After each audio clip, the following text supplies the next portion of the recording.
Hello students and welcome you all. तो आज से शुरू करते हैं क्लास 11th की फ़िज़िक्स एनसीईआरटी। और इसमें जितने भी न्यूमेरिकल्स हैं, चाहे वो उसके एग्जांपल्स के होंगे और या एक्सरसाइज के होंगे, वो सारे इस पूरी सीरीज़ में मैं सॉल्व कराऊंगा। तो आज पहला चैप्टर है यूनिट्स एंड मेजरमेंट। तो पहले इसके एग्जांपल्स देखेंगे, फिर उसके एक्सरसाइज के क्वेश्चंस देखेंगे और फिर इस तरीके से आगे की एक्सरसाइजेस के क्वेश्चंस देखेंगे। तो जैसे इस तरीके के एग्जांपल्स हैं, तो मैंने पहले से ही जो है एक अलग से लिख लिए हैं और उनको मैं सॉल्व कराऊंगा। तो शुरू करते हैं। तो एग्जांपल नंबर 1 है, each side of a cube is measured to be 7.203 metre. तो हमें क्यूब दे रखा है जिसकी साइड क्या है 7.203 मीटर।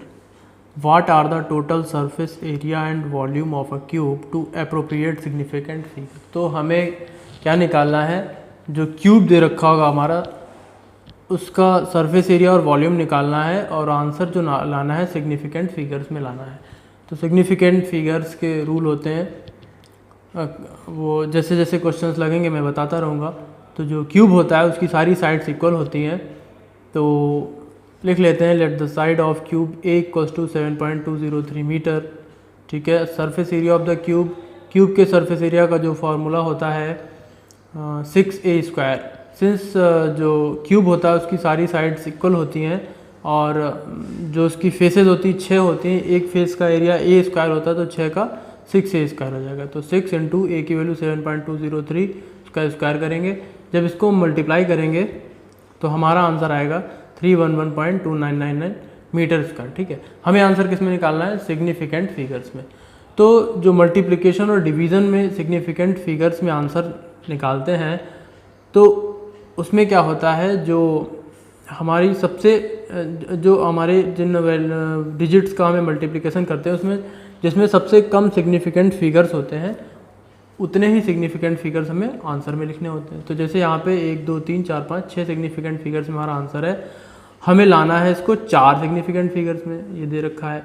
तो उसके लिए क्या करेंगे, हम इसको राउंड ऑफ करेंगे। राउंड ऑफ करने का रूल क्या होता है, तो देखिए 4 में लिखना है तो 1 2 3 तो 3 1 1 तो एज इट लिख लिया जाएगा, डेसिमल लगाएंगे।